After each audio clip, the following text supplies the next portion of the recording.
News 18 India.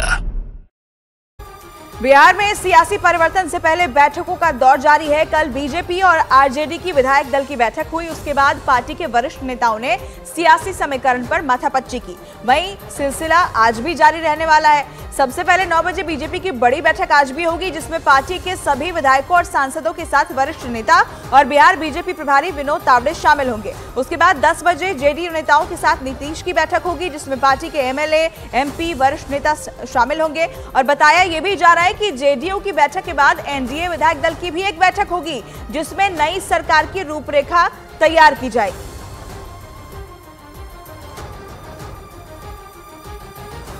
ना नीतीश जी ने इस्तीफा दिया है, ना किसी ने समर्थन वापस लिया है, तो पहले कोई बात होती है तभी तो कोई जानकारी होगी। भारतीय जनता पार्टी ये जानना चाहती है कि बिहार की स्थिति क्या है, ये जानेंगे तब तो कोई डिसीजन नहीं। नीतीश कुमार पर अब सबकी नजरें टिकी हुई हैं। उनके हर एक कदम के बहुत बड़े मायने हैं, लेकिन कांग्रेस अब खुलकर उनके खिलाफ बयानबाजी भी कर रही है, जिसका जवाब जेडीयू नेता भी अब तीखा दे रहे हैं। उन्होंने भी कहा था कि अब कभी जिंदगी में दोबारा वो भारतीय जनता पार्टी के साथ हाथ नहीं मिलाएंगे, और तो हम लोगों ने विश्वास किया, सभी लोगों ने विश्वास किया, उनको समर्थन दिया। लेकिन जिस तरह से वो बीच मझधार में महागठबंधन को छोड़कर गए हैं, इससे उनकी क्रेडिबिलिटी, उनकी विश्वसनीयता लगभग समाप्त हो चुकी है। हम लोग हर चुनौती का सामना करने की हमारी तैयारी है। 24 में जो चुनाव होगा, वो जो 10 साल का जो कार्यकाल रहा है नरेंद्र मोदी जी का, वो मुद्दा बनेगा। अपने राज्य के विकास के लिए ये जरूरी जब पड़ता है, जब ज़रूरत महसूस होती है कि ऐसा करना ज़रूरी है, तो इस तरह का समय आता है और गठबंधन बनता है और गठबंधन बदलता भी है। लेकिन मैं अभी नहीं आपको कह रहा हूँ कि गठबंधन बदल रहा है, ये हमारा शीर्ष नेतृत्व तय करेगा। और इसी बिहार में महागठबंधन की सरकार को बचाने के लिए आरजेडी की भी हर कोशिश इस वक्त जारी है। तेजस्वी और लालू यादव आखिरी दांव तक सियासी उलटफेर रोकने की कोशिश में है। कल आरजेडी की बड़ी बैठक के बाद तेजस्वी यादव ने अपने विधायकों को भी यही संदेश दिया और ये कह दिया कि बिहार में अभी खेला होना बाकी है। इसके साथ ही सभी विधायकों को पटना में रहने का आदेश जारी कर दिया है। साथ ही आपको बताते चले, आरजेडी विधायकों को फोन बंद न करने का भी निर्देश दे दिया है। इन सब के बीच तेजस्वी को सहयोगी दल सीपीआई एमएल का भी साथ मिल गया है। सीपीआई एमएल विधायक दल के नेता महबूब आलम तेजस्वी से मिले। अब बिहार में सीपीआई एमएल के 12 विधायक इस वक्त मौजूद हैं। कुछ पता नहीं, अभी तो कोई पता ही नहीं चल रहा है क्या हो रहा है, कोई जानकारी नहीं है। क्योंकि अभी देखो, अभी तो हम आए हैं और जिस तरह से न्यूज़ में ही जो चल रहा है सो चल रहा है। अभी तो कोई आधिकारिक किसी की तरफ से कोई बयान आया नहीं। देखिए, जब भी हम लोग सरकार में आते हैं, राष्ट्रीय जनता दल बिहार के जनता के लिए और काम करते हैं और आगे भी करते रहेंगे। बिहार की सियासत किस ओर करवट लेगी, इस पर सबकी नजरें टिकी हुई हैं। इसी बीच आरजेडी और जेडीयू के नेता आमने सामने आ गए हैं और एक दूसरे पर जमकर निशाना साध रहे हैं। जेडीयू प्रवक्ता ने लालू परिवार पर ही अब तक का सबसे गंभीर आरोप लगा दिया। आज वो आदमी जो है मैंने जा रहा है, जिसके बारे में कहा कि हम जो है मिट्टी में मिल जाएंगे, नहीं जाएंगे, हम जो है आरएसएस मुक्त जो है देश बनाएंगे। अब कैसे भाई मैंने हिम्मत कर रहा है ये आदमी। हम तो बहुत कोशिश की कि हमसे बातचीत हो जाए। आज के दिन भी हमने वहाँ मैसेज किया है कि बात हो सकती है किसी। क्या जवाब?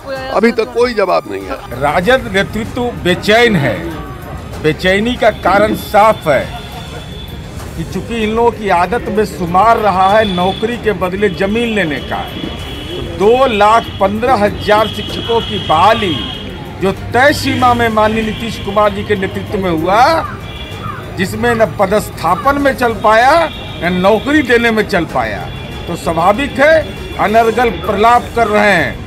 इन सब के बीच एक और बहुत बड़ा दावा ये किया जा रहा है कि बिहार में सियासी बदलाव की फाइनल स्क्रिप्ट अब पूरी तरह से तैयार हो चुकी है। लेकिन इन सब के बीच सभी दल अपने फायदे और नुकसान के आकलन में भी जुट गए हैं। पहले तो जीतन राम मांझी ने यह कहा था कि जहां मोदी वहां हिंदुस्तान अवाम मोर्चा है, लेकिन अब मांझी की पार्टी ने एक चाल आगे चलते हुए 2 मंत्री पद की डिमांड कर दी है। इन सब के साथ ही पटना में फिर से पोस्टर वॉर भी शुरू हो चुकी है। मांझी के घर के बाहर एक पोस्टर लगाया गया जिसमें यह लिखा है कि बिहार में बहार है, बिना मांझी सब बेकार है।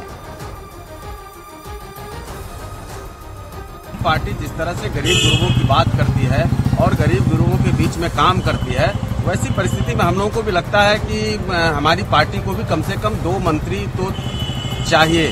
2 मंत्री पद अगर रहेगा तो हम जनता को बेहतर सेवा दे सकेंगे और कार्यकर्ताओं की जो एक आकांक्षा है उसकी पूर्ति जरूर होनी चाहिए।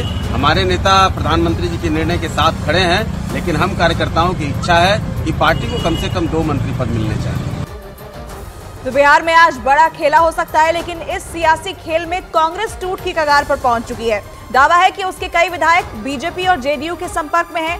इसकी बड़ी आशंका तब नजर आई जब कल कांग्रेस के विधायक दल की बैठक में उसके सभी विधायक नहीं पहुंचे। पूर्णिया में इस बैठक को बुलाया गया था, जिसमें सभी विधायकों के नहीं पहुंचने पर इस बैठक को टाल दिया गया। हालांकि कांग्रेस के नेता पार्टी के सभी विधायकों के एकजुट होने का दावा जरूर कर रहे हैं। भाई हम कैसे माने, नीतीश जी बराबर ये बयान देते रहे कि ये लोग भारतीय जनता पार्टी के लोग इतिहास बदल रहे हैं, संविधान बदल रहे हैं, जनतंत्र खतरे में है। तो क्या अब नीतीश जी चले जाएंगे उन्हीं लोगों के साथ, इतिहास बदलने वाले के साथ, जो जनतंत्र खत्म कर रहा है उनको उसके साथ चले जाएंगे? हमको नहीं लगता है, वापस लौटेंगे? हमको नहीं लगता है। हमारा एक तिनका भी, कांग्रेस पार्टी का एक तिनका भी कोई तोड़ के नहीं लिया, बल्कि वो अपना घर बचाएं तो बेहतर। और इस बीच कांग्रेस ने छत्तीसगढ़ के पूर्व मुख्यमंत्री भूपेश बघेल को बिहार का पर्यवेक्षक बना दिया है, जो पूरे हालात के बीच में बिहार में कांग्रेस की रणनीति पर मंथन करेंगे। बिहार में जो चल रहा है उस पर भी आपकी जिम्मेदारी मिली है, उस पर आप क्या प्रतिक्रिया है? अब सब मिलकर करेंगे जो भी होगा। अलायंस पर से सवाल उठने लगा है कि अलायंस टूट रहा है बिहार, पश्चिम बंगाल और तमाम राज्यों में। चलिए वहां जाकर बात करेंगे। और बिहार में जारी सियासी घटनाक्रम पर बीजेपी नेताओं के बयान लगातार सामने आ रहे हैं। सांसद राजीव प्रताप रूडी ने कहा कि जनता के मत के सामने किसी के खेल का कोई प्रभाव नहीं रहता। वहीं कांग्रेस नेता ने नीतीश पर धोखा देने का आरोप लगा दिया है। सुशील जी सीनियर आदमी है, जो बात कहते हैं तो सोच समझ के कहते हैं। देखिए, जनता के मत के सामने किसी का खेले का कोई प्रभाव नहीं रहता। इंडिया की पूरी शुरुआत पटना से हुई थी, नीतीश कुमार जी की पहल पर हुई थी, और अगर नीतीश कुमार जी स्वयं छोड़ करके जा रहे हैं तो मुझे लगता है कि यह शर्मनाक और दुर्भाग्यपूर्ण। ममता बनर्जी जी का विषय एकदम बिल्कुल अलग है, क्योंकि हमारा प्रदेश कांग्रेस कमेटी भी बहुत ज्यादा सहमत नहीं था वहां पे। लेकिन नीतीश कुमार जी के मामले में निश्चित तौर पर यह धोखा हो रहा है, तकलीफ हो रही है। और इसी बिहार के सियासी घटनाक्रम पर केंद्रीय मंत्री प्रहलाद जोशी ने भी बहुत बड़ा बयान दे दिया है। उन्होंने कांग्रेस और आरजेडी को सबसे भ्रष्ट और परिवारवाद वाली पार्टी बता दिया है। तो कांग्रेस ने भी अब मान लिया है कि नीतीश कुमार उनके संपर्क से अब दूर हैं। आरजेडी और कांग्रेस पार्टी जो है, आरजेडी और कांग्रेस पार्टी ये भ्रष्टाचारियों का पार्टी है, ये जो परिवारवाद का पार्टी है, ये सिर्फ और सिर्फ अपने परिवार के लिए, अपने फैमिली के लिए लड़ने वाली पार्टी है। तो जनता के दुख को, जनता का जो कठिनाइयाँ है, जनता का जो समस्या है, उससे ये आरजेडी और कांग्रेस को कुछ लेना देना नहीं है। खड़गे जी ने प्रयास किया है बिहार के मुख्यमंत्री से बात करने के लिए, प्रयास किया है, ईमानदारी से प्रयास किया है, और एक बार नहीं 2-3 बार प्रयास किया। जब ये फ्री होते हैं, बिहार के मुख्यमंत्री फ्री नहीं है, जब बिहार के मुख्यमंत्री फ्री हैं तो खड़गे जी व्यस्त हो जाते हैं। तो एक समय आएगा उनके ओर से कॉल बैक आया है, पर उन दोनों के बीच में बात नहीं हो पाई।